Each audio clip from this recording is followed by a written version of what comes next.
so I don't have to search for it when you ask me. Well, Let me just pull we're it up. live. All right, perfect. So I'm going to have to ask you, but let's start out the show thanking everybody for tuning in once again to the Sunny Days in Detroit show. NFC Championship. Oh, my God. I'm an idiot. NFC Championship week. Biggest week for this franchise, I guess, since 1991. 1990. Right? Oh, yeah. 92, yeah. January of 92. Yeah, like that team. We're going to San Francisco. That game's 6:30 start, right, boys? First game is 3. I'm assuming same as last week. First game's 3. 6:30. Second game is 6:30. On Fox. Pavo, since you are going there and you will be at the meet and greet, why don't you give everyone the details of where the meet and greet's going to be and what goes on at If you've never been to a Lions meet and greet, what is that like? So I won't be at the meet and greet, but yes, I actually had to change my flight. So originally I was flying from Newark to San Fran. I was going to land at like 5:36. Since then, my flight has been changed to Philly. I leave at 7:45 at night. I land there around 11:30 or midnight. So I'm most likely to be straight to the hotel. It'll be like 3 a.m. here. But I have a lot of friends in the meet and greet. Megan Savansky, she is a NFL Hall of Fame fan. Her dad was Uperman. He's a legend. Megan does a lot of hard work in raising money for her hospice charity, she does a lot of work with the NFL. So she has organized and worked with some Niner groups here on it. So we're going to start off with Saturday night. If you are a Lions fan and you're going to San Francisco, you got to go to this place. So the meet and greet will be Saturday from 7 to 10. I'm sure there's going to be Lions fans before. I'm sure they're going to hang out after, but you always got to put a time frame on something. It's at Rookie Sport Lodge. It's in San Jose on, I believe it is 9th. You could Google it, like Rookie Sports Lodge. We're having our Instagram stories. They're going to be auctioning a lot of stuff. I think Peniel Sewell's parents are now coming. J-Mo's mom called Megan. She wants to come to it. I think they're going to be giving away a J-Mo jersey autograph, J-Mo game ball autograph, Peniel Sewell jersey, Warren jersey autographed. What other players do they have? There's multiple other players too that they're going to be giving. Okay, here it is. Gibbs, Peniel, Aiden Hudson jersey, Kirby Joseph jersey, and just getting a bunch of Lions fans together and taking over a bar, in the San Fran area. So that is on Saturday night. On Sunday, they're getting all Lions fans, as many as possible. They're teaming up with Niner Empire for a tailgate. It's in the blue lot. Once again, there's a lot of info. It's a $25 donation. It goes for good stuff. It's all you can eat and drink. You got a Venmo. You got to get a wristband beforehand. That'll be up on our Instagram page too. So, yeah, those are the 2 big events pregame going on. I don't know where the after party is. There's going to be an after party celebrating the NFC Championship, Super Bowl appearance. So I think a lot of fans will be partying somewhere on Saturday. You look stressed out, Matt. My low battery thing just kicked on my computer. Okay. Yeah. I'm trying to figure out if you just got like a 30-second tan or if my computer was dying. Yeah. So listen, it's exciting. There's a lot of fans supposedly going to San Fran. Detroit has added extra flights to San Fran. They're having extra flights back.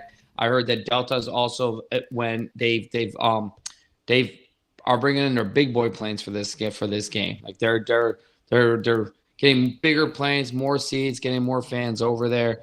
I think I saw that through the right now it's projected to be, I think, 19% Lion fans.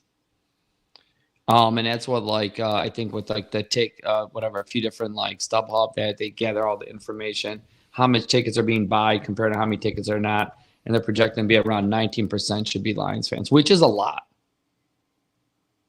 Yeah. Pat can't hear. Pat, you're muted. Jeff Risdon, who I love, he on his recent podcast said they're estimating even higher now, closer to 22, 23%. So it's continuing to rise. Yeah. So it's very cool. It's really cool. Well, that's the thing too. It's like they said that this is what their numbers are now, and they're expecting to keep growing because a lot of like the Lions fans just haven't bought tickets yet to the game. So they're just going off what has been bought. I think they're saying like take the whatever website. They're at like 23-24% tickets are being bought by Lions fans. I think StubHub I saw was at like 27% Lions fans. I want to say some other smaller one was around 30%. So, like, listen, I've never seen San Fran Stadium really get taken over by away fans. I know that, listen, 20% to 80% is not, but that's a lot of blue that you'll see in the Polka Boy, hell yeah, of course. Who's MC? Do you know who MC is? No, I don't know who MC is. All right, so but he's a badass. Yeah. But it's gonna be it'll be it's listen, this is everything you dream from as a Lions fan, to be able to go there and honestly, like seeing the fans and the players come out, this might be the last push of energy this team needs to get that confidence, to get them going. And listen, I'll take every fan in there to be able to keep it quieter in that stadium when we're on offense. It's gonna help. It's not a loud stadium already at all. I think their record for is 113, the loudest their stadium has ever been. It's not a loud stadium. It doesn't hold. So listen, I'm excited, man. I am pumped up. I can't wait to get there. I don't know how you guys feel about this today, but I bought my ticket to the game today. And I don't know if I did a good thing or a bad thing. I bought a handicap ticket. Ooh. I mean, you're probably going to get some frowns, and you might get kicked out, to be honest. Why? It doesn't say you got to come with a handicap person. If you park in a handicap spot, what happens to your car? I would look into that. I really would, because that's going to be hugely frowned upon. No, there's fans I see always at stadiums. Not in championship games. Well, you know what? Listen, handicapped people don't sit in the seats. They have space next to them to be able to sit down. What if someone's looking for that wheelchair ticket? Well, you know what? I beat them to it. I would. I mean, if I was a handicap, I would be like, let me be organized and get my ticket a lot earlier. I would just look into stadium policy on that. For what? I mean, listen, they have rules there. Hey, you're investing a lot. I would be. Yeah, that's what I'm going saying. with You Matt might want to take a look. Look into this. No, I'm not going to. I know they have a lot of rules there. You can't bring a flag in. I know Crack, if anyone knows who Crack Man is, I know Crack said he'll never go to the game there again because I think last time before he went to the stadium, they made him take his shoes off and his hard hat and his shirt or something. He was pissed and said he would never go back. So I know they don't allow you to bring nothing inside. You can't bring a flag. You can't bring a sign that's bigger 2x3. They have a lot of weird rules there. Levi. Well, I feel like it's them and the Raiders, and then any game at SoFi, every other week, and obviously Philly. There's always a fight happening there. It's always on the NFL memes page or one of Dove Kleiman, whatever the fuck his name is. That's always putting out NFL news. There's always a fight either at Levi, SoFi, or Link. The Link. All right. So we got the meet and greet out of the way here. Let's very quickly get into Lions and Niners injury report. We'll start with the Lions. Jonah Jackson got meniscus surgery this week. We definitely won't see him Sunday. There's a fraction, I guess, of a chance in the event that the Lions go to the Super Bowl that we'll see him again. Who are we talking about? Jonah Jackson. Oh yeah. Right.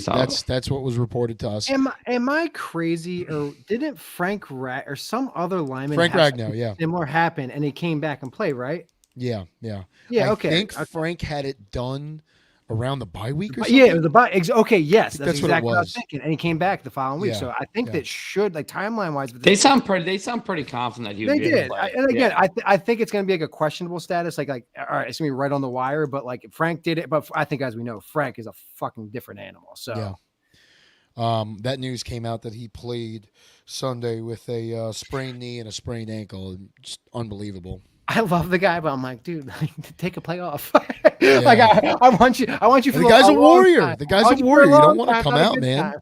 He's just the. I said it when we first started this. He's the guy I'd love to have a beer with, and I still stand by it. Oh yeah, yeah. Him, the whole offensive line. I want to have a steak dinner with him. I'll never give that up. I would love to. I don't know. Panay, I want like a night in Vegas with. That guy seems like an animal. Yeah, so Panay, yeah. You know what? I think he's an animal, but I don't think he's a partier. He's like kids, 23 years old, second kid on his way, been with his wife forever. I think he's a good dad, go home. He's a nut on the field to rip your head off. I think I told Matthew, like, that's a guy I would not want to bump into in an alley. Mm-hmm. At all. I don't know if listen, I don't know if there's a tougher player in the NFL than Peniel Sewell, and I feel comfortable saying that. There is. Let me just finish up the injury report here. Brock Wright, as if you don't already know, I believe it was shoulder surgery. Yeah. Was that what it was? Is it shoulder or broken hand? I heard broken hand, but then I saw something about his shoulder. But regardless, it looks like he's definitely done for the year. And a big shout out and thank you to Brock Wright. He's definitely not a guy whose jersey you're like clamoring to buy. He's not a guy you talk about when we bring up keys to success and shining stars on this team, because there are a lot of them. But man, without Brock Wright, I maybe we're still in this situation, but Brock Wright is a hell of a player. Carried the tight end room last year after they traded Hawkinson. I really like him. Sucks to see him go down at this point in the season, but yeah, it's a forearm injury, so I think he had a broken forearm. Okay. Yeah. They bring in Zach Ertz, who's listed as questionable, but I would assume if he's ready to go in terms of the playbook and everything, he'll be playing. Anzalone's questionable with a rib injury. That guy's tough. We're gonna assume he's playing. And then he played with the rib injury pretty much the whole game since the Vikings week 18. Yeah. He's been playing with broken ribs. Ragnow's questionable. Gotta assume he plays. Reynolds is questionable with a rib injury. He's probably going to play. Khalif Raymond is definitely a question. Now, Paul, Pat, you too. I don't know if you guys have anything on this. He's been out since the middle of that Vikings game. Do we know if he's progressing in any way? Are we going to see him Sunday, you think? Or in all likelihood, probably not? I mean, they said last week he was progressing. So, Dan Campbell said it. I didn't catch anything that he talked about today, but like I said, I was living on a cloud nine on Monday and Tuesday. I didn't listen to too much. I did as much reading as I can. So I didn't hear any updates about him. I was actually kind of shocked to see that he didn't even practice yet. Yeah, so I got Khalif Raymond won't be playing. I could see Khalif Raymond being back if we went for the Super Bowl, but I'd give him another 2 weeks. Yeah. But I don't think Khalif Raymond would be out there this week. Yeah, I'm with Pal on that one. One guy I don't see here on the injury report, but I'm pretty sure he's still there, is James Houston. Now, I know he's not an injury. He's a full participant, but they just yet to dress him. He's been a healthy scratch. He was a full participant in practice last week and did today too. So okay. Listen, I mean, I don't know. He's practicing full. We know he's a speed guy. You need to put a lot of pressure on that ankle when you're bending to have those moves. Maybe they just don't feel that part of his game is there. That's what I wanted to get into. Yeah. Aaron Glenn today was asked about him, and the word that he used the phrase was very close. He's very close. So does that mean he plays this week? I'm going to go ahead and say yes. I think he plays. I don't know why you would say very close. Yeah. I feel like this coaching staff is very straightforward with us. If they think someone's going to play, they'll say that. Or they'll say he's got a chance or something like that. And if they really don't think a guy's going to play, I mean, Dan Campbell doesn't really hold back. There's no Jim Caldwell, check the report, or Matt Patricia, we'll see about that, bullshit answer. Dan's very straightforward, and we appreciate that. So we'll see. I believe he's going to play. I hope he's going to play. Definitely use him. I'm kind of with you there, Matt. I think what we thought was going to happen with last week will happen this week, where he gets maybe 15 snaps or so. Right. See how the ankle feels after the game, and then he gets a little game experience, gets 2 weeks to fully rest up, and I think that makes more sense. I think we thought it was going to happen last week. Seems like it was a game time decision, it just didn't happen. And now looking at the 49ers here, obviously the big one is Debo. He came out last week with that shoulder injury, was sidelined for the second half, came out in street clothes. Tuesday or yesterday, one of the two, I believe Tuesday, they came out and said he was 50-50. I'm going to go ahead and assume he's playing. He's playing. I mean, he looked good today in practice. Now he's running and catching balls and he's jumping around, excited and being pumped up. Now, I don't know how that translates to him being able to take a hit, and being tackled and being brought down to the ground. Like maybe that's a key to me. I think he gives it a go, but listen, can he drop his shoulder and try to run a guy off? Is he trying to not get contact? Does he have a chance to go over the middle and catch a ball and all of a sudden he alligator arms it because he's like, fuck, I might get ripped. So listen, he ran around today, but none of the catches that he had today in practice, like I think one was one-handed. I forgot what shoulder was the one that's not feeling great. But it's until you get hit and see how it responds. Who knows? Listen, maybe it's better if he plays and he finds out during the game that he can't really run, and they lose a roster spot for that game.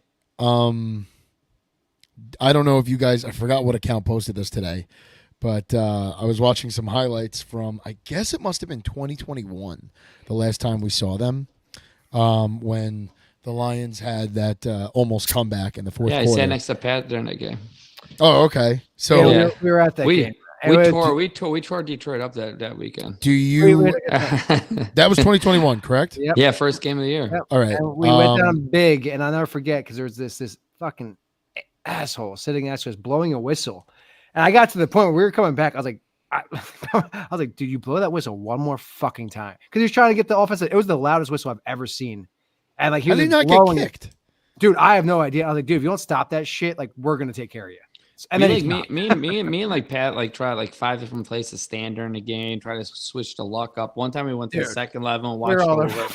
We're just trying to get something to spark a change. Pal.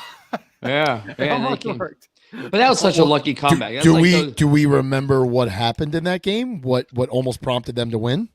I mean, outside kick. No, not just that. There No. was a big fumble. There was a who fumbled? I can't remember. Debo. Oh, Debo. Okay. Debo fumbled with like 30 seconds left. I remember that was what gave us a shot that made me win it. Yeah. Yes. I remember it was a fumble. That's all I remember from that. I was just so laser focused. Well, we completed like the first goal pass. I believe we got to like the 30-yard line, 25-yard line with like 25 seconds left or something. And again, we just didn't because I think the receiver Tyrell Williams is that yeah, Tyler Williams. He got hurt like in like halfway. He got blown up. He got blown up like one of the first passes. We had no receivers. Yeah, Kenny Galladay was gone. I think two receivers got hurt in the first like quarter.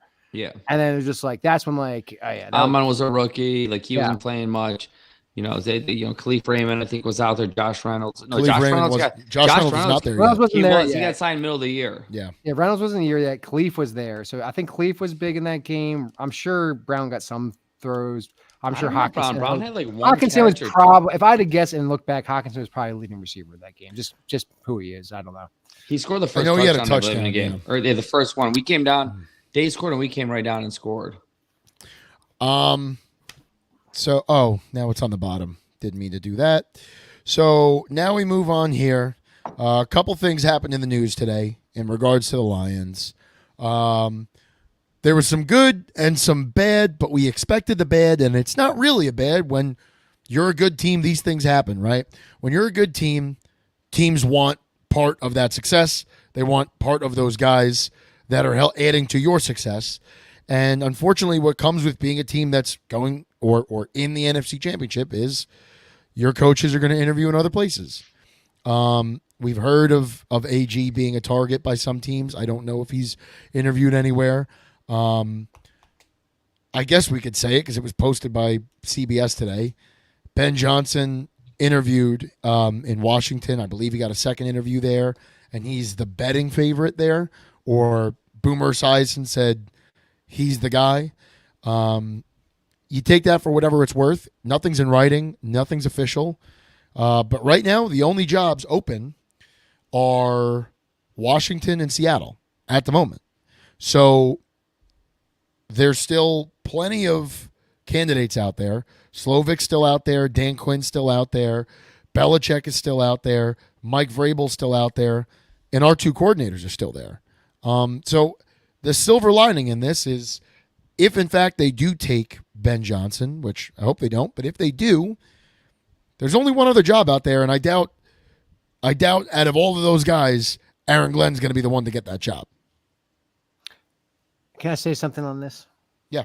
So, where I stand on this is it's going to suck losing Ben Johnson. I'm not going to minimize it whatsoever. I think he's a great teacher, a great schematic person, a great mind in football.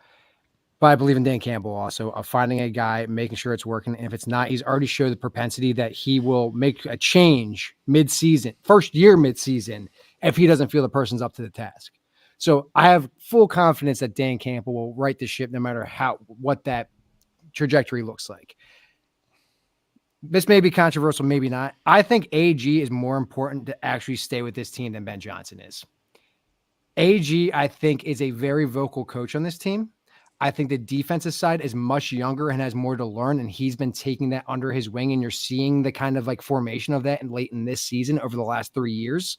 We've seen the last few weeks like some big, almost defensive-esque wins. Mm-hmm. And with that, I think he's almost more important to keep. If you go to the offensive side, you have a veteran quarterback you can trust. You have a veteran offensive line you can trust. You now have a veteran receiver in Amon St. Brown you can trust. A third-year receiver in JMO who's starting to find his silver lining. A breakout player in Laporta. The offense and their ability is not my concern, but the development of the defense is still necessary. So to me, AG is almost I think it's a huge loss of Ben Johnson. I'm not going to minimize that, but I think from like a continuity perspective, AG is almost a more important piece to keep here for another year. And I just had to get that off my chest. I've been thinking about this a ton after all this shit's been coming out, and I'm like, you know what? I think AG does have more value in another year here. Of course, the continuity of the offense would be great, but like, we're not. What do you think? We're not going to add anything big time on offense, right? If I had to guess, off season. Free agency, it's going to be more defensive side, right? So, like, I think draft. I could see them drafting a guard or a center. Yeah, for sure. First round, so in that same breath, I'll go back and say the biggest drawback will be the other rumor with Ben Johnson of him taking Hank Fraley. Fraley, yeah. Hank Fraley with him as his OC. That's more to me is almost a bigger blow. Where'd you find that? Because did you? Is that just people making an assumption? Because it was some actual like media outlets like saying. So what's Frank Haley's contract? They can't be too much. I mean, if someone's going from offensive line, so if he takes him with him as offensive coordinator, what can they promote him to? Like, I don't think you can. A head coach is the only thing you can go above. So like he's going with them, and I think it's probably been talked about between those two, where he's like, you are the integral part of how we do this. Well, you take care of the schematic line shit. I take care of the specialty positions, and we just work. I definitely can't say that I've seen that. I mean, it's very believable because it happens. I mean, you saw it with Dan Campbell. He brought Aaron Glenn. Yep. He brought guys with him. That happens all the time. And you have to assume he's going to approach people from our defense too, which I assume is probably it's like the next guy up at the defensive coordinator position. So he's going to take our second best defensive guy. He's going to take Fraley. And then it's going to be. Well, you know what? It actually wouldn't shock me if he doesn't So it always seemed to me like in the event that we lose Aaron Glenn, Kelvin Shepard's that next guy up to be the DC. I love that's what it seems like. Yeah, right? That does. Yeah. I can't imagine if the Lions were to do let's say the Lions don't lose Aaron Glenn this offseason. Ben Johnson goes somewhere, wants to bring Kelvin over. It wouldn't shock me if Kelvin said no. Because you have to assume, especially as this defense has progressed over 3 years, Aaron Glenn's going to get his shot somewhere. Yep. Right. If Kelvin Shepard thinks this defensive coordinator job's eventually is, he won't leave. He's not going to leave to go work for Ben Johnson, who he still doesn't know how he's going to be the head coach. He has a secure thing here. Now, if he thinks Aaron Glenn's going to be here for another, 4 or 5 years, I don't think there's going to be as many guys hopping ship. Like coaches just don't do that to the team they leave. You wouldn't leave a good taste in the Lions' mouth if he goes and grabs all these Lions coaches. But they do leave that if there's a bonus. So Dan Campbell took one guy, Aaron Glenn. No one else came from New Orleans. No, right. But listen, no one's saying that any of this is even happening because it's all rumors, right? But and honestly, if you're Hank Fraley, the odds for Ben Johnson and Slovak are just about even. Belichick is in there. that Belichick now, so maybe he thought he was getting an Atlanta job. And also, I just heard don't that, see Belichick even getting a job personally. I agree with you, and I don't think he should. But Neither also, do the I. other He's guy that they're out waiting to interview, that they're very, very high on the Commanders, and that's why I don't believe this is Boomer, is Mike McDonald, the DC from Baltimore Ravens, and they're going to be interviewing him too. So, this isn't a done deal for Ben Johnson. No, it's all completely far from it. It's all completely rumors. But when CBS put something out, I just look at it like this. He was one of the top names last year. He doubled down and did it again the second year. There's no reason someone's not throwing the bag at him. They're not, but this is what happens. And Dan Campbell said that this is what's unfair about the coaches who their teams go far into playoffs. They miss out on the jobs. Mm-hmm. He just said that the other day. He goes, "This sucks. Like he can't do an in-person interview. You legally cannot do an in-person interview till next week." Yeah. So all these other coaches got to go in front. He got to do a little 30, 40-minute hour, probably Zoom call here. He can't do a presentation, talk, get an eye-to-eye, meet ownership. Like there's a big advantage there. And then these other teams might be like, well, I'm gonna offer Callahan a job from Tampa because like I don't want to lose him. And what if Ben Johnson picks someone else? So they get screwed. I'll tell you, this is someone that sells on video calls all day. What I say to someone in face to face and through a video does not fucking matter. It's about the concept and what you do not sell franchising coaches. And Dan Campbell coming on a plane here from New Orleans to sit down with Dan I get what you're saying. Sheila and cry in Allen Park. And I get this, that, like, but that was after he's hired. Like but like what do you like? I'm just saying. They fired. You're talking about concepts. You're talking about like philosophy in a call that doesn't change face to face. You want to look a man eye to eye. You're looking at someone to run your $1 billion team here, invest in millions of dollars of contract, trust them scouting this. Like you're not going to make this hire over like Zoom. You're not. You're saying look at all the tape that's very public that I've put together. Well, I think on the it's one different hand, coaching. You're not paying someone to be your OC. I think you could. There's a point to what he still calls the plays.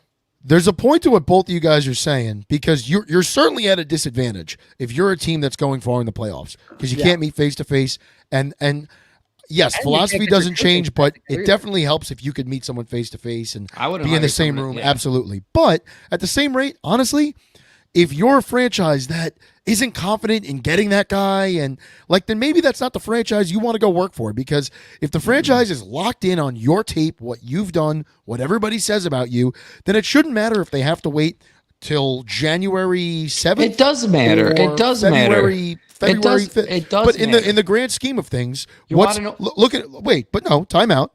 Look at Matt Patricia. We had to wait till after the Super Bowl to hire him. How did that work out? And it didn't work out well. But was that because we had to wait till the end of the Super Bowl? Or was it because Matt Patricia was not a good head coach? Well, there's a lot of things. How many times you hear a coach that gets hired after the Super Bowl and he can't staff his staff the way he wants it. Absolutely. So you're losing every single time. You have guys now who are available. Listen, I am confident enough to say that if we lost to the Rams, Ben Johnson would be a head coach right now. If that means he would have been in Atlanta, if we would have lost the Rams, because he would have got a chance to interview. He would have even got the Atlanta job, the Carolina job. He would have gotten maybe one of these other jobs. Disagree there. Are you gonna pass on a better talent because they can't make it to see you face to face later? There's a lot of good coaches out there. I get that. Ben Johnson are you going to pass on what your team thinks? It's like, okay, we did all these virtual interviews. This guy was far and away the best guy, no doubt about it. But since we have to wait an extra week or two to see him, we got to give it to someone else. Yeah, well, I think sometimes it's the room is kind of because it's multiple people making a decision. So the room maybe half wants one guy, but then the other guy comes in for a face-to-face interview, and it's hey, you know what? We really like what this guy's saying. But once again, there's no I think the urgency is not as big because you have a guy coming from San Fran and the GM who knows what it takes to build a big franchise, a winning franchise, A, and B, a new regime ownership that are like, hey, let's get it right. Let's not just jump the gun. Mm-hmm. My point is not about Washington. My point was about if Ben Johnson would have lost to the Rams and with 6 coaching vacancies out there, I think he probably would have gotten hired, but he lost out because Tampa coach got a chance now to go and do a face-to-face, and he sold himself in person. That's what he did. He was able to go and now completely just sell himself to the person in front. And honestly, I run a fucking salon. Like, that's what I do.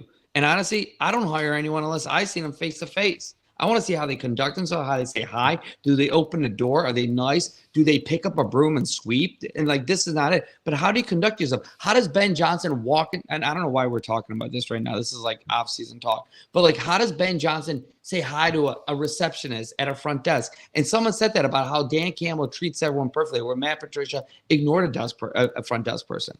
Doesn't say hi to them, knows everyone's name. Like, this to me, you're running a franchise is important, and you can't get that over a Zoom call.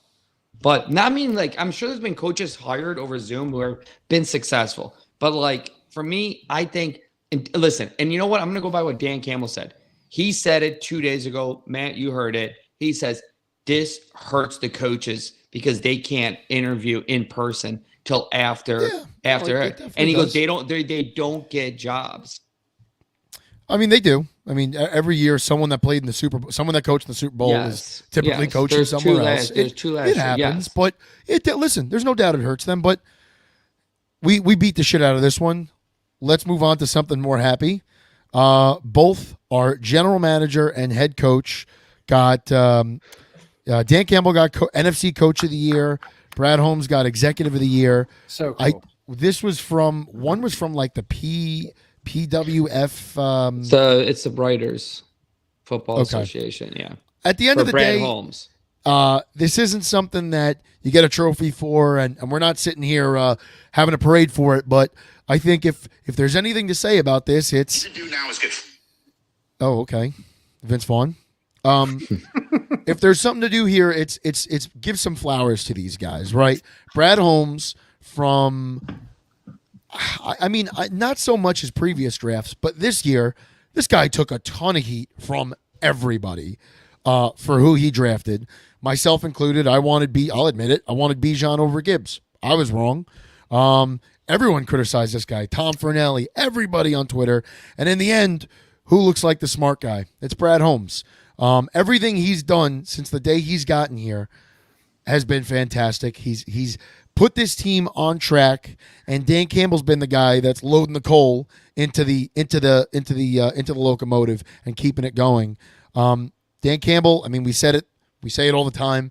This is a guy that opened up his job here, talking about biting kneecaps and just got absolutely shit on by the national media. And he's coaching the NFC Championship this week, and 14 other NFC teams are not. Right. Yeah. So Dan Campbell was nominated for he's a finalist for Coach of the Year. And Brad Holmes, I guess they announced that ahead of time. It's just incredible because, like, I mean, we're with you, Matt. Like me and Powell were actually watching the draft together, and we kind of like looked at each other dumbfoundedly when Gibbs got drafted, and like I think his girlfriend's always like, "Are you guys mad?" Like, no, just like confused. Like we just didn't see that as like at the top position of need. But again, going back to the board, and if you look at anything Brad Holmes has said publicly about the draft, I have my board and I stick to it. Like he's always said that. He's never strayed from it. He doesn't care what people think about his picks. And like, but me and Powell did look at each other like, yeah, he's a great player, but like, we just signed fucking Montgomery. But put it this way, he said there, and he wasn't embarrassed after to go and say, and he goes, I was ready to take him at 6. Yep. Mm-hmm. So, and you know what? He would have been right at 6 too. Yeah. Yeah, absolutely. But once again, credit to him because he parlays that and he turns that into Gibbs and Laporta, two guys that are candidates, probably won't win because CJ Stroud's going to win, and rightfully so. Well, so the Rookie of the Year goes. So I'm so confused with the awards, right? There's the NFL awards, then there's the associate awards by the writers. Like there's like a Pepsi Rookie of the Year. So the awards that they give out the day before the Super Bowl, those I think the NFL awards. Right? That's the NFL. That's the NFL. So the Associate Press doesn't have an offensive defense rookie. They have an NFC and an AFC. So, yes. But I'm thinking that what's his name from the Rams wins it over Laporta and Gibbs too. Which you think he's going to win it over? Because NFC and AFC. Okay, my bad. That's he broke the record, so he probably just gets the edge because of the record. Mm-hmm. But when I look at Gibbs playing in like 3-4 less games than him, more touchdowns than him. Dude, he scored 10 touchdowns in the last half of the season. This is fucking Listen, his stats are better than McCaffrey if you take the last 10, 12 games. He's averaging what McCaffrey does, a touchdown a game. When everyone's like, "This guy's a machine," like he does it. Like he gets it on way less carries. Like listen, Gibbs. I was gonna say this when me and you were on the radio, on the show the other day. Obviously, he would have to stay healthy, but like I would love to know what Gibbs's numbers would look like if Gibbs got 20 carries a game and like 6-7 catches a game. Like, what would that look like? 2,500 yards in a season? I'm not sure how he was using college because, like, a guy like I just don't know enough about his like college play and like how they used him to like know if he has that durability or not. He never takes a big. He never takes a big hit. He's great. He's great at avoiding him. You can't tackle him, and typically, if there's a blow, it's him delivering the blow. He never gets hit because I think guys are so scared they want to get their hands on him, and that's why Barry was so good because they're so scared to miss him, and it's a different kind of miss. One's a speed miss where you're like, I don't have time to hit him because I'm just going to bounce off, or I might not have time to hit right. Like it's you never see Gibbs, and you're like, dude, wow, like you just nailed him hard. He's unbelievable. And seeing him stiff arm that guy and throw him down at what's his name, All-Pro, first team All-Pro, Winfield, and then while he's doing, he's staring right down. Like he has this toughness about him. Like he has this beautiful smile. He's just smiling, but then he's a tough motherfucker. Like I love that kid. I absolutely. It's actually crazy how every week you could log on to FanDuel, DraftKings, BetMGM, whatever app you use, and throw like $50 on Gibbs scoring a touchdown, $50 on Montgomery scoring a touchdown, and you'd probably end up in the green. You'd probably end up in the green at the end of that week. Like that's fucking crazy. That is insane. That both of our running back, like sometimes I think Sunday didn't. Oh no, Montgomery didn't score. It was Craig Reynolds and then Gibbs. Craig Reynolds, Gibbs, Josh Reynolds. Craig Reynolds St. wasn't Brown. even supposed to be in on that play either. That they talked about in the Brown. Oh really? I'm on a podcast. It was like he was mistakenly in on that play, and then St. Brown said he turned around. Yeah, he went in motion and he turned around and saw white cleats, and he said, Monty and Gibbs don't wear white. And then he looks in the end zone and it's Craig Reynolds. I saw this. And I That's love awesome. Craig. That's I awesome. love Craig's story. He's a good dude. Like, so like, I'm really like glad he got to like kind of like enjoy that moment. So that's cool. That's awesome. He's not bad. He's a great depth guy to have. He's been great on special teams this year. He's the best third running back you could have. Like honestly, he runs hard, he runs well, he has decent vision. Like he's not. Listen, when he got that ball, when he got that handoff, he took that one ball with so much speed. You weren't stopping it. It was like boom. Yo, like, I don't know what that sounded like in the stadium, but on the TV broadcast, that sounded like a gunshot went off. Do you want to know what he made it through the line? What I did in the stadium? I was like, they're fucking bringing Reynolds out here. They're not fucking running. They're throwing the ball. Like this, they're not even disguising it. And then I'm like, well, maybe they'll run it with Reynolds. And dude, when he took, I'm telling you, I never seen a guy got that ball with that much speed, and it was like gone. Like you weren't stopping him. I'm not gonna lie to you there. I was when I saw Reynolds on the field, because I saw the formation and I see St. Brown go in motion, and I was like, all right, because I wanted to run handing it off to. I thought they were handing it off to Amon. When Amon was coming around, I thought it was going to quick hike, hand it to him, and turn around. I thought it was Monty back there, and I was like, oh, good. Oh, no. Run up the middle of Monty. And then I see 13, and I was like, oh, my God, no, what are you doing? I saw the second he ran into the huddle, I was like, they got Reynolds out there. Yeah. Like, but that was awesome. Yeah. Good for him. Good for him. And, I mean, hey, listen, we may as well. We're 38 minutes into this. We haven't even talked about the 49ers. So why don't we get right into it? We're playing the Niners. We are, I believe, still 7-point underdogs, if I'm not mistaken. Which is crazy to me. 7-point underdogs. That's crazy to me. But whatever. Let Vegas think what they want here. I think these are two very evenly matched teams. My worry going into this, if I'm being honest, the start of the week started with Debo. Now it's kind of transferred to Frank a little bit. I hope he's gonna. I know he's gonna play. I get that. I hope that he could be as close to the Frank that we're used to as possible, because we're already going to be playing down Jonah Jackson. And I know Jonah Jackson hasn't been great, but he is still a starting guard on this team. So I really hope going into this, I hope Frank's all right. He can make it through the game, and he's still bulldozing guys. That's really the most important thing here. That and this defense. If this defense can continue to play the way they've played the past 2 weeks now, and I mean, really, I would say going back to probably the Cowboys game, if they could play at this level, if we could keep San Francisco to 24 points here, I feel really good about us winning this game, because Green Bay torched them on the ground. And Green Bay does not have the running game we have. They don't have the offensive line that we have. And in terms of the passing game, they don't have the quarterback we have. And they don't have the receivers, right? So if Green Bay could do what we just saw, I think we could do a whole lot more than that. I think it comes down to Frank Ragnow, and it comes down to our defense. Oh, yeah. I mean, listen, I think this game is going to be I think this game is going to be whoever wins it on the ground. If the Lions go in and have success and run for – honestly, if the Lions want to win this game, I'll say they're going to have to run for 150, 160 yards, 170 yards. So, Paul, you're saying if you could blind yourself of the scores and just look at rushing yards that day, you believe who's ever got more rushing yards that day, and maybe, I guess, rushing touchdowns. I think the Lions are going to have to outrush them. I think San Fran's going to obviously run. They're a running team, but we're both teams are good through running and throwing. They both have that, and they're both good. They're both good. Listen, they're both good at stopping a run. Now, someone did mention this to me. This isn't me looking it up. And I forgot if they looked it up or if they said someone looked it up. Is that there's an article saying that San Fran's like rushing defense is not as good as it looks. It's a lot of it is it's down because teams are typically behind on them and they're throwing the ball, not running it, and they're being one dimensional. I don't know how much truth there is to that. Or you can exploit them in the middle of the field. But I think it's going to come down to the Lions are running the ball and keeping their offense on the field and having nice drives and frustrating them.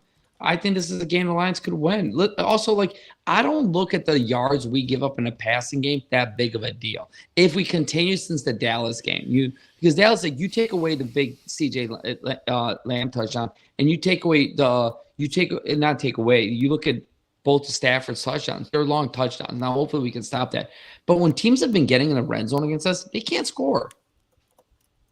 And if we can continue doing now, well, if you can keep them kicking field goals, essentially is what you're saying. If you could just keep them to when they get in the red zone kicking field goals, absolutely, I think you could win this game. Yeah. So listen, and it's also I saw these defensive stats since week 10 and 11 or something like that with the Lions, and where the Lions fall and if you take away those first 10 weeks of the season, which sometimes I hate those stats. I don't think talent wise these two teams are that different. You know why I think that most people think these teams are so different? Because a lot of the San Fran's established. They've done this for 3 years. Right. If both of these teams right now came off the years they had and you could take away the past 2 years, this is what we just know. You've never watched football. You've watched San Fran this year and you watched Lions this year. This is an even matchup. They got a stud in Bosa. We got a stud in Hutchinson. Both of them struggle with the other defensive end. They both have question marks in the backfield with corners. We have good corners. Just I don't know if it's a scheme they give up plays. Dan Campbell said it. Listen, we choose where we want to be beat and give up yards. He's like, we want to stop the run and force teams to pass. So he's like, I'm not even – he said this, I think, this week on either the press conference. He's like, I'm not even worried about being beat for 140 yards a guy. That's good. You're going to get beat somewhere, and we're choosing where we want to let a team beat us, and that's where they're beating us. I think he said, he goes, it's – I don't know if he said 97-1 or I heard it somewhere, and he said that it's one thing when you want to stop the run and you can't stop the run, and they're beating you everywhere. We're saying this is how we want you to get your yards on us, and we're going to take that chance. Right. So I think teams have been playing into what we want to see them play. I think San Fran's going to be a lot more balanced. And, Christian McCaffrey is as good as there is. But I don't know, man. I like this matchup for us. And I think this is a good game for the Lions to get away from home. Big O, be focused. Don't worry about the crowd. All in the game. See a lot of blue there. I I told you, man, I was not really that excited to talk about X's and O's this week. I talked to Pat about that. I think this game is like you could take that shit out and this just gets real. The team that doesn't play scared, the team that has young players that can step up in big moments and grow up fast and are not intimidated is going to win this game. And maybe that's an advantage. Lions. Maybe that's an advantage to us. You're kind of getting something to click in my head here. Brock Purdy's still a young quarterback in this league. He hasn't looked good as of late. Since the Eagles game. Yeah, definitely looked bad last week. I'll give him the credit. The rain sucked, yeah. He redeemed himself in the end of the game. Yeah. But the way that the Lions are disguising these blitzes, sending Branch and Iffy, I think you could really, really get in this guy's head where he's taken a half a second too long to throw the ball and he's looking around. So, I think you got to continue to do that. You can't come into this game scared to blitz your secondary because Debo's going to burn you or Ayuk. You know what, man? Those guys are really good, okay? They're all pros. Ayuk is going to catch the ball whether we blitz the safety or we don't.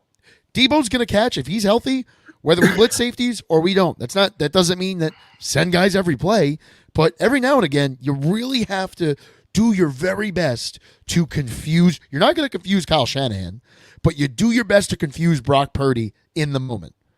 I think that's imperative of the Lions defense this week because they've kind of shown us they still can't really get there with four guys. They do need to still blitz, which whatever. You know what? You're in the NFC Championship for a reason. Keep doing what works, right? Yeah. Don't stray away from that. That's something I really like to see. I'd love to see them continue to blitz here and blitz those safeties. Packers had a chance to put them away. They had a pick six that was dropped. And that's Jordan Love had the opportunity. He had a Brett Favre-esque throw in the end of the game across his body, across the field. But even going before that play on a drive before when they were already up 7, they were driving, and it was like a 3rd and 4. And he ran and stepped up in the pocket. The guy was planted staying still, and he threw it right behind him like on a 5-yard pass. Like, that's the kind of mistakes like we can't make. When we have a chance to move the sticks, and get a first down, we have to get it. I know it sounds simple, but yeah, you cannot afford to miss wide open guys in this kind of game. And honestly, the one thing that I think, and this is like more of like a mind game, like maybe I'll say this on Monday and be like, wow, I really thought of Brock Purdy the wrong way. But listen, he kind of came out last week or this week, I think it was this week, early in the week, and said, yeah, there was talk that if they could get Tom Brady, they were going to replace him. I was okay with that because he's the GOAT. But he was not okay with that. Like, no one ever wants to get the sign. Now, supposedly rumors out there that if he doesn't get them to the Super Bowl, if they can't get the Super Bowl, they're going to look to improve that position. Yeah. Like, how does he feel if he makes a mistake early in the game and all of a sudden feels he has pressure and has to play bigger than the moment and try to make everything up in one play? Like, I just hope that if the Lions are up by 7 in the third quarter and they're driving or they're up by 10 in 49ers and he throws a duck pass to someone that we catch it and we don't drop it and then all of a sudden let them score on the next play. Like, this is a game where if you have a chance to step on their throat, you got to step on their throat. Pat has a lot. I can see Pat's like ready to go. Pat's got those wheels turning. I'm literally just dissecting everything because I think there's a lot of good points here. I'm trying to like quantify it because like, let's be straight. Like, they have a better defense straight away. I think if you look at it on paper, we kind of even out with them a little bit towards the end of the season. I think that's why if you look at like a PFF or any other rating website, they probably like rank much higher than we do. But I think if you looked at like the last 8 games of the season or so, it's probably much closer than it would appear. I think we're better against the run. Not to cut you off. No, I think we're much better against the run. That's exactly where I was going with it. Yeah. So but the one thing we have advantage on, which is what we can limit them and what they can do, is the interior run game. I said this to Pavo the other day. I think the one thing that Christian still has over Gibbs, because I think Gibbs can do everything Christian can do except for between the tackles. He just struggles a little bit between the tackles right now. And I think that's just because of the game speed, the size of guys. It's a little different. Gibbs is? Yeah.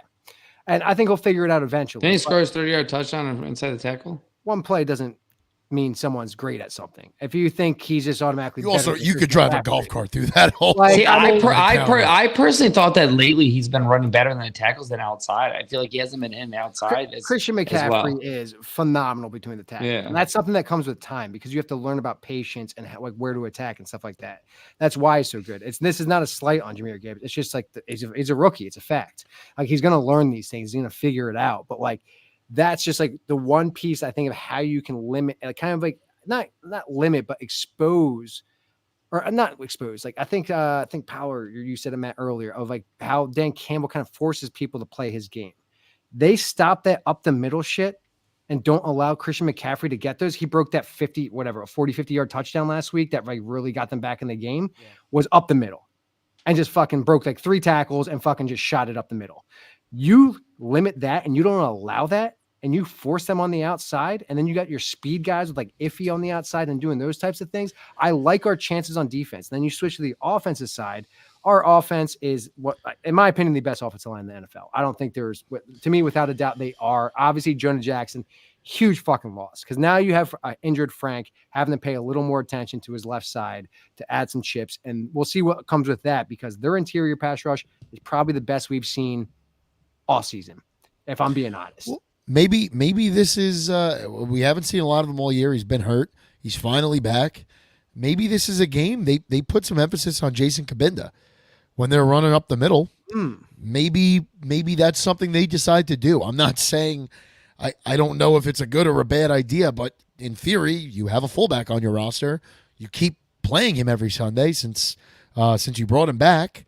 So why not use him? Right? I mean, think about it. Your center's hurt. Your guard's out. What better than to have a 6 foot, 245 pound man plow the way for you? And if he can't do that, he probably shouldn't be playing because I don't know what the fuck else this guy does. I don't even hate that because like that could open up for the most ridiculous, like delayed flat pass to him, and no one would fucking cover him. You know who I can honestly see being that role instead of Jason Kabinda? Jalen Reeves-Maybin. He's fast. That's probably something he could do. He's fast and he's powerful and he loves contact. The guy is a straight up dog. To play fullback? I mean, if you put Rodrigo back there, why couldn't you put Jalen Reeves-Maybin? Yeah, I think he's a solid like 10, 15 pounds lighter than Rodrigo, I think. You think so?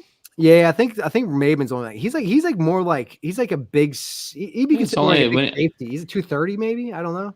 Rodrigo's probably like 240. It says here he's 225. Yeah, so I think that's 5 pounds off. What about Rodrigo? 225, yeah. Malcolm Rodriguez. Are you looking it up, Paulie? 280. 235. I think it's 280. I was like, what? 10 pound difference. Okay, so that's not so bad. Not a world of a He's difference, clearly fast. But Malcolm, I bet you put Malcolm under the bench press and put him in a squatting. Malcolm hasn't beat. Maybe. Regardless, that's my thought. Put some version of a fullback back there every now and again. I'm not saying make that the basis of your offense, but some of those interior runs, why not? People know we're going to run the ball. Yeah. Fuck it. Plow ahead, see if it works. I mean, I'm kind of with you because I think you think if they ever had to go get like a half a yard or a yard, see 1 second left in a game, you're down 5, you need a touchdown. Would you take Penei Sewell off the right tackle and put him back as a fullback just to blast through? No. Or do you think he might hit someone like he did on that Pro Bowl where he fell over? Just no, because like our run offense is far superior than their run defense up front. And like that's why just play the game you've been playing all season. Don't get cute about it. Like I think we can win up front in the run game. Again, this comes down to the pass game. Like, but if you don't win early in the run, listen, I'll put it like this: whoever gets ahead in this game early probably is going to win. If any team goes up by say 10 points, they're probably the winner. If I had to guess. Well, don't forget about 1957. 28-7 was it, or 35-7? 24. 24. Yeah, whatever it was. Yeah. You know what's the better story about that? If you want to get fun with what you just said, putting Penei Sewell back there, if the guy's on the roster and he's not a healthy scratch, why not Broderick Martin? Guy's got to be like what? I don't think he can make it to the goal line. I what the sideline to the goal? Dude, they said he can't bench press more than he can only bench press. I think he got like 17 reps on In the combine. Yeah. That's crazy. But he's still like Dude, what, you imagine you 350? see He's Peniel huge. Sewell coming at you full speed running? You see him That's in true. warm-ups, he was catching one-handed passes. Did Right no, on the sack. fuck all that. Did you guys see him block 2 people? Yeah, dude, he blows people That up. was Dude, he would his eyes. He would put his eyes and he blocked for that. I think he would just wipe out the whole fucking line. Even Lions players. I think he would clear right. I think he would clear out Ragnow. He would clear out that Fred Warner. He clear everyone right out. I bet you they got to play for him over there. Paulie, if Penei Sewell catches a touchdown pass this Sunday, What are the odds? Can you bet that? honestly, there's people out there that will take that action, but I don't. Will your guy take it in Long Island? What guy? I use FanDuel. I'm a legal sports bettor, Paul. You don't got like an Italian guy up there? So that's There's probably a couple guys on the job site I could find that would take those odds. whose doorbell is that? I have no idea. I don't know what's going on with Pat over there. All right, it's bad. Pat, are we good? Yeah. What about? All right. Oh, go ahead, Paul. No, dude, I'm just giddy for this game. I can't even concentrate on like talking about like It's hard to tell Like- X and O's who's going to win, who's not, because this is just such get an me to exciting the time. fucking field. Let's You're gonna see me in let's that get handicap into- station. I'm the only one standing. Dude, it's hard to talk about this. Like this is like That was wrong, right? It's No. such uncharted. Yeah, it's kind of wrong. Such uncharted territory for us that it's just full Oh, circle God. excited. Like it's just amazing watching everything come to fruition. So hold on, Pat. Do you know what's our last road win What's in the our last playoffs? road win? In the playoffs? In the playoffs, I think it was like it has to date back to probably 57. Yeah. And you're right. then who do we beat? We were down 24-7 at halftime. Well, that would be the San Francisco game, right? Woo! And then who do we go play? Afterwards, fuck, I don't. It's our last Cleveland champ- Browns. Yes. Fuck. And what are they now? What a different hold on, time. exactly. And who are they? And who are the Cleveland Browns now? That Cleveland Browns team. Ravens. Yes. Okay, look at me. All right, I got my history. I got my history. We got no, and so we're gonna get revenge on 'em. This is a repeat. Now, me and Matt talked about this. I do not want to be down 24-7 at halftime because I will be an absolute depression. What color? Wait, what color are cribs? Cribs are blue. Are you saying Crips? Like the Crips, Bloods like- and the Crips? Yeah. Yeah. What color cribs? Yes, the Crips are blue. Where And are you bloods going are with this? because there's a lot of bloods in San Fran now. We got a bunch of blue coming. All right, Paul, before we get canceled at 9:03 on a Thursday, let's get into the Lions' keys to success to wrap this up. Everyone give us one key. If you're in the comment section, if you're listening, feel free to give us a key to success. Pat, we're going to start with you. What is one thing? We all name one thing the Lions need to do if they want to win this game. Doesn't have to be a hot take. Could be a hot take, whatever you think. Paul, if you already have it and you want to jump in. Yeah, I got this. They need to protect the interior of the offensive line. That's it. I think with a backup coming in at guard, I think he gave up 7 pressures in like 3 quarters last week against a worse interior unit. I think they got to figure out however they're going to handle that, whether it's switching Glasgow to the left and maybe bringing Sorsdale back in on the right, or Sweet. I can't remember his fucking name, the guy that was playing. But I think that's, to me, the key, because if the run game's winning, but they're just getting so much pressure in up the middle and forcing Jared out of the pocket, it's not going to be a good day. Okay. Pavo. I mean, listen. Typically, when you see a 7-point favorite, 8, 9, 10-point favorite, past Lions teams and would be traveling to the West Coast. Like I would be thinking like, okay, you gotta figure out a trick play somewhere. You gotta do something to get ahead. You can't, turn the ball, whatever it is, like, or you gotta play a different style of game to keep up with someone. The Lions just gotta go to this game and play their game. That's what they gotta do. Like, don't think you gotta go and play San Fran's game. Don't think you gotta overreact and do anything weird, an onside kick or something. Like, listen, if you have a trick play you think is going to work, and run it. But, like, just play your game, run the ball, like, be smart. And I think honestly, the talent pool of these two teams is so even. Maybe 10 games ago it wasn't, but with all the young players in our team getting 10 more games of experience, 2 playoff wins of experience, honestly, I think talent-wise, this is almost as even as a match as there can be, and that's my opinion. So now that we're still the road team, we have a lot of things going against us. We have to travel West Coast, but just keep it simple. Play your game. That's it. Play your game, make your game plan, and stick to it. I love it. So,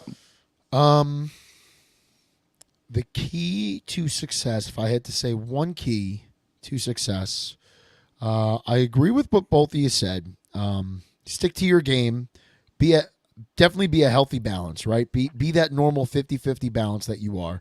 Run the ball, pass the ball. And Pat, I agree with you as well on the interior. I think I'm going to go back to something I said before. You want to win this game, you got to get to Brock Purdy. You got to, both of these playoff games, both of these playoff games were, last week was 4 sacks against Stafford. What did we have? The same thing, 4 sacks, 3 sacks. We had 2. I think just Aiden had 2, right? Or someone else had 1 more, maybe. Someone else, I think. Well, there's that one he got off, but he got torn up and got hit. Yeah, but I think Matt's spot on there because, like, if you don't get those hits on him, you don't get those sacks, he's feeling a little more comfortable. He's probably making a couple of throws that he missed that he probably would have made if he didn't feel that pressure. He knows if he does not produce in this game, he's getting replaced. That's going to be in his head. Yeah, he knows that the Lions are coming in red hot, right? The same thing that everyone said about the Rams when they were coming to Detroit. The same thing everyone said about the Buccaneers when they were coming to Detroit. Well, now they're saying that about us going into San Francisco, right? They're saying how hot the Lions are, how they've kind of come out of nowhere.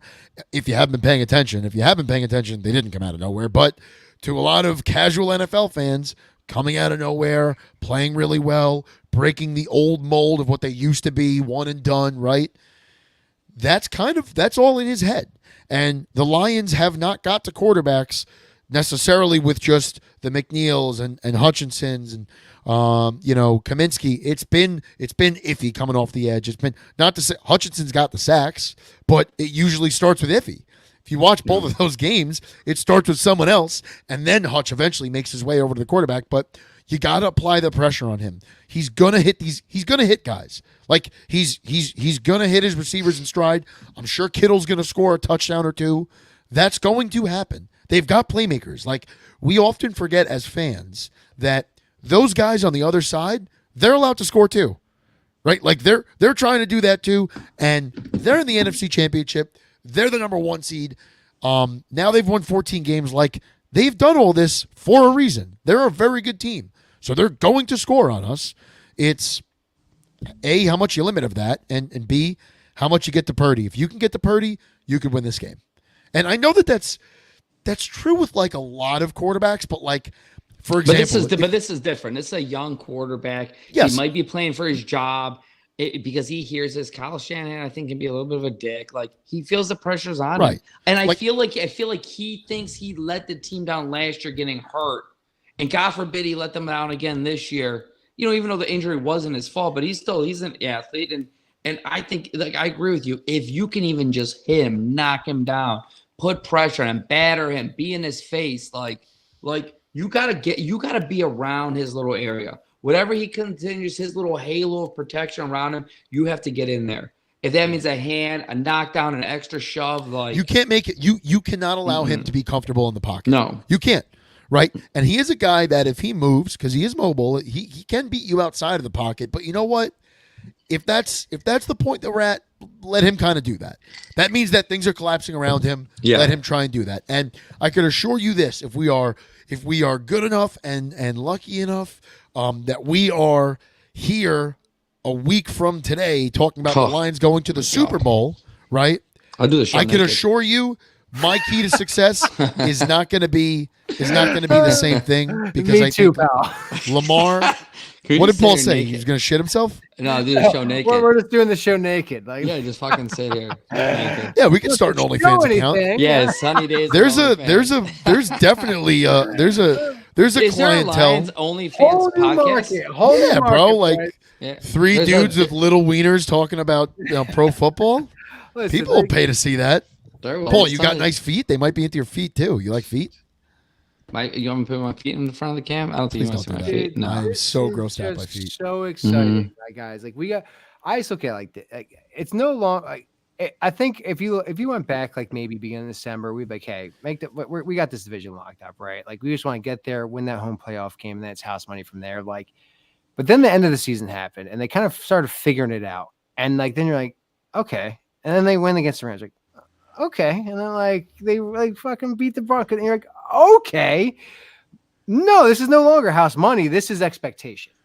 Aiden said it perfectly. That's what changed in my mind. I was just like, after that Rams game, I was like, okay, like this is no longer just like house money. This is who they are now. This is the identity. It's no longer like that we are the team of yesteryear. This is a new regime, a new era, not the same old Lions, the brand new Lions. And it's great to see proof of concept. I think this is just Dan Campbell. We don't give a fuck where we play you. We'll play you anywhere. And I think the team has that mentality. What do you say? 1 foot or half an inch? Anywhere. Yep. I mean, we're 2 days away, 3 days away now from potentially seeing this team do something that they have never done in the modern era or in the post-merger era, and that's go to a legitimate championship, right? Like, yes, they're in the NFC championship. That's awesome. They did that 32 years ago. They lost, whatever. Like, we may be about to see something that no one's ever seen before. And once you get there, if you get there, it's truly anyone's game. You know, the Giants showed that twice, 2007 and 2011, right? How heavy of underdogs were they, right? So, like... I want the Browns.